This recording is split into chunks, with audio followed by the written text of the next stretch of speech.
Rush hour at the metro station when a bomb threat came in.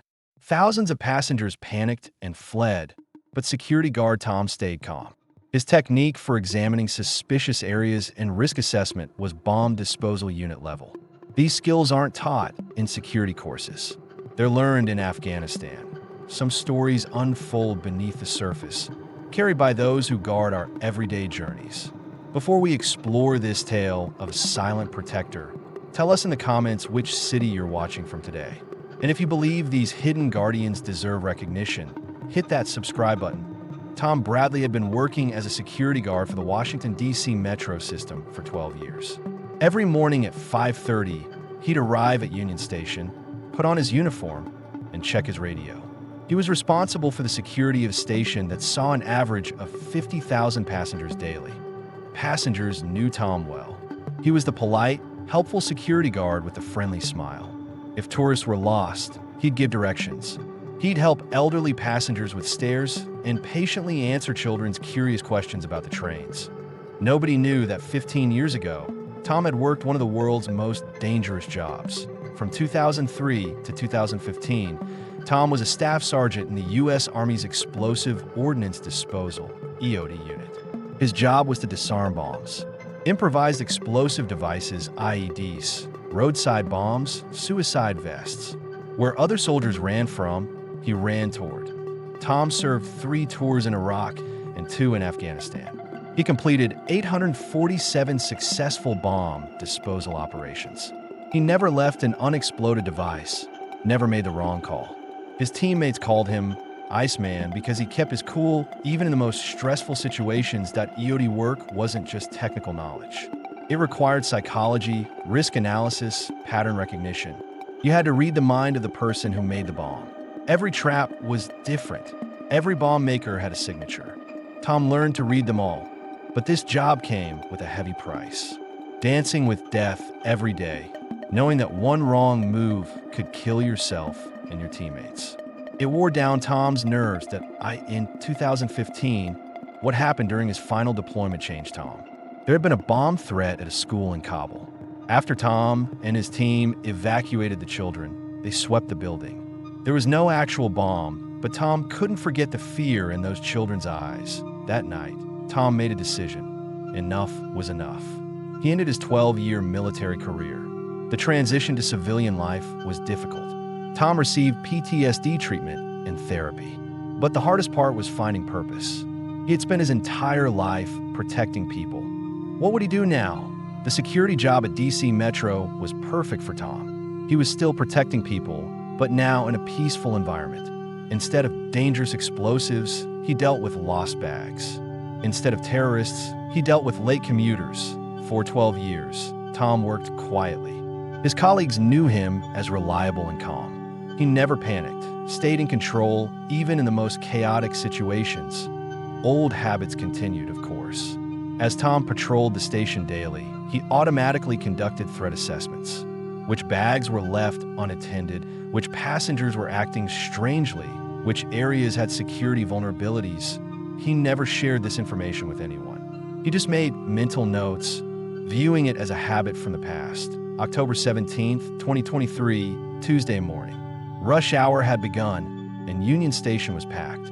Tom was making his usual patrol through the main hall. T-847. A voice crackled through the radio from the control room. All security personnel, attention. We've received an anonymous bomb threat. Begin evacuation of the station. Tom's heart raced.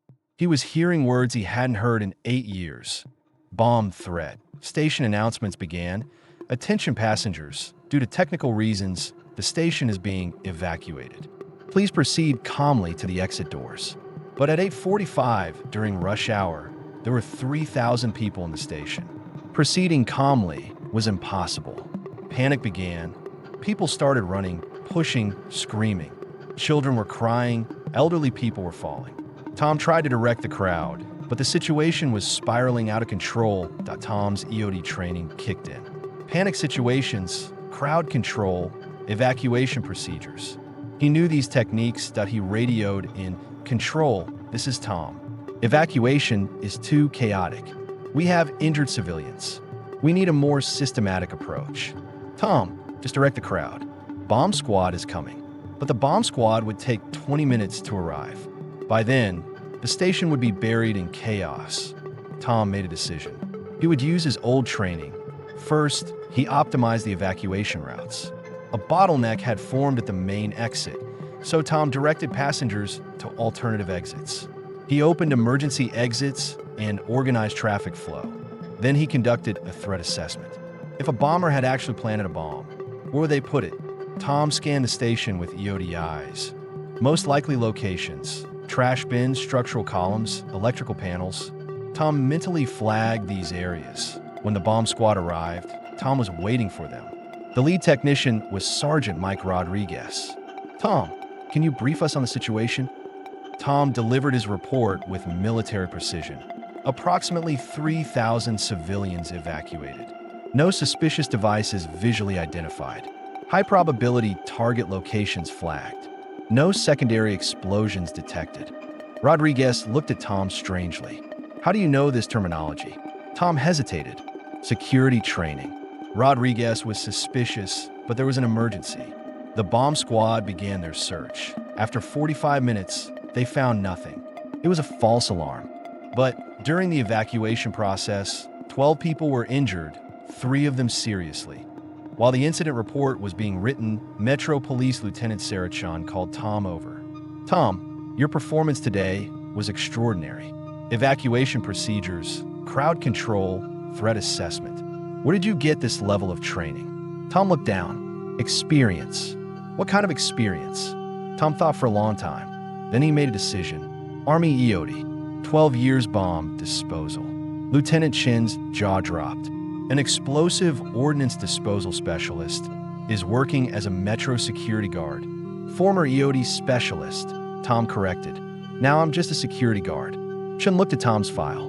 Nowhere was military background mentioned. Why didn't you tell anyone? Because that life is behind me. I'm just Tom now, a security guard working at the Metro. But it wasn't behind him anymore. From that day forward, Metro management learned about Tom's real capabilities. Metro Security Director James Patterson called Tom into his office. Tom, why is someone with your experience working as a security guard? Because I like protecting people, and I'm at peace here. Patterson offered him a promotion. Security supervisor, more pay, more responsibility. Tom declined. I'm happy working in the field. But Tom's life had changed. He was no longer just a security guard. He was the secret EOD consultant. When suspicious packages were found at metro stations, they called Tom. When they were improving security procedures, they asked for Tom's input. Tom did these things voluntarily. He didn't ask for extra pay or recognition.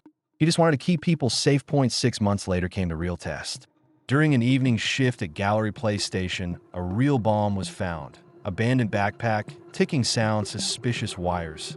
This time, it wasn't a false alarm. Tom was facing real explosives for the first time in 8 years. His old reflexes returned. Before the bomb squad arrived, Tom conducted an initial assessment. Device type, probable trigger mechanism, blast radius estimate. Control, this is EOD assessment. IED, timer-based, approximately 5-pound explosive.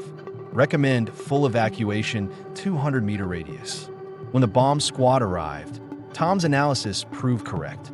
The device was successfully neutralized. Rodriguez thanked Tom. Your assessment saved time and lives. You should consider coming back to EOD. Tom shook his head. This is where I belong now. The discovery of the real bomb made headlines in DC News. Metro security guards' military training saves lives, ran in local papers. Tom declined all interview requests, but word spread throughout the Metro system and law enforcement community. Other agencies began reaching out, offering positions that would better utilize his specialized skills. Private security companies offered lucrative contracts. The FBI inquired about consulting work. Tom turned them all down. He had found his place at Union Station, and he wasn't interested in returning to the high-stakes world he had left behind. But Tom's role within the Metro system evolved. Management began including him in security planning meetings, sought his input on emergency protocols, and quietly designated him as the point person for any suspicious device situations. Tom accepted these additional responsibilities, but insisted on maintaining his regular security guard position and shift. He wanted to stay connected to the daily operation, to the passengers he had sworn to protect. Over the next year, Tom's expertise proved invaluable several more times. When construction work uncovered what appeared to be an old explosive device from World War II era, Tom's historical knowledge helped identify it as harmless military surplus. When a mentally disturbed individual made specific bomb threats that included technical details, Tom's analysis helped police understand that the person had no actual capability to carry out the threats.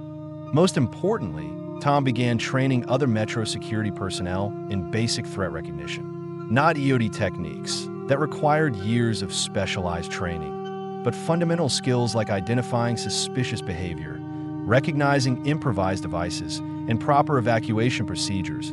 Tom's training sessions were always practical and low-key. He never talked about his combat experiences or war stories. Instead, he focused on teachable skills that could help his colleagues keep passengers safe. The most important thing, Tom would tell new security guards, is to stay calm and think clearly. Panic is contagious, but so is confidence. If you're composed, the people around you will be too. One of Tom's trainees, a young guard named Marcus Washington, later said, "Tom never made you feel like he was this big military hero. He just taught us to pay attention, to notice things, and to trust our instincts." But you could tell he'd seen things that most people never would. The Metro system began implementing Tom's recommendations for improved security protocols, better communication systems between stations, enhanced training for all security personnel, and more sophisticated threat assessment procedures. Tom also worked with Metro engineers to identify structural vulnerabilities that could be exploited by potential attackers and help develop plans for rapid evacuation of the system's busiest stations. All of this work was done quietly, without fanfare or public recognition. Tom preferred it that way. He had no interest in becoming the face of Metro security or being celebrated as a hero. He just wanted to do his job effectively. Doctor Amanda Foster, a psychologist who worked with veterans transitioning to civilian careers, once observed Tom's work and noted, "Tom found the perfect balance between utilizing his military skills and creating distance from military culture. He's serving in a way that gives him purpose without triggering the stress responses associated with his combat experiences." Tom's approach to his work reflected a mature understanding of his own psychological needs. He was protecting people, which fulfilled his sense of mission, but he was doing it in an environment that felt safe and controllable. The commuters at Union Station had no idea that one of the world's most experienced bomb technicians was quietly watching over them every day. They saw Tom as the friendly security guard who knew everyone's name and always had a minute to chat. Children would run up to Tom when they saw him, excited to tell him about their school day or show him a drawing they'd made. Tom genuinely enjoyed these interactions. After years of dealing with life and death situations, the simple pleasure of talking with kids about their day was profoundly healing. "Mr. Tom always makes me feel safe," said 8-year-old Jessica Chun, whose mother took the Metro to work every day. "He remembers my name and asks about my soccer games." Tom's presence at Union Station became a source of comfort, not just because of his hidden expertise, but because of his genuine care for the people he served. Passengers noticed that he remembered personal details, asked about sick family members, and celebrated when someone got a promotion or their child graduated. Mrs. Eleanor Patterson, a retired teacher who rode the Metro daily, said, "Tom has this way of making you feel like you matter. In a big, impersonal city, that means everything. I had no idea about his military background, but I always felt safer when he was around." The integration of Tom's military experience with his civilian role created something unique, a security presence that was both highly skilled and deeply humane. He brought the tactical expertise of his EOD training to bear on protecting commuters, but he did it with the gentleness and community connection that he had developed in his years of civilian service. Tom Bradley still arrives at Union Station every morning at 5:30. He still puts on his uniform, checks his radio, and begins his patrol with the same friendly smile that passengers have known for 12 years. But now everyone in the Metro system knows that Tom is more than just a security guard. He's their EOD specialist, their threat assessment expert, their calm presence in crisis situations. Most importantly, he's proof that the skills learned in war can be transformed into tools for peace, that the training designed to save soldiers' lives can be adapted to protect civilians, and that the most effective security often comes from those who serve quietly, without recognition or glory. The next time you see a security guard at a train station, airport, or public building, remember Tom's story. That person might be carrying skills and experiences that could save your life, but they're probably more interested in simply making sure you feel safe and welcome. Because sometimes the greatest protection comes from those who have seen the worst that humanity can offer and have chosen to dedicate their lives to preventing others from experiencing that same darkness. Tom found his peace not by forgetting his past, but by transforming it into something that serves others. He's living proof that heroes don't always need recognition. They just need purpose. So I ask you, have you ever encountered someone whose quiet competence suggested depths of experience you never would have guessed? Someone whose calm presence in crisis revealed training and background that remained hidden until it was needed? Share their story in the comments, because these silent guardians walk among us every day. Thanks for watching. If this story resonated with you, subscribe to see more tales of extraordinary people living ordinary lives, protecting communities in ways we never imagined. We'll see you in the next one.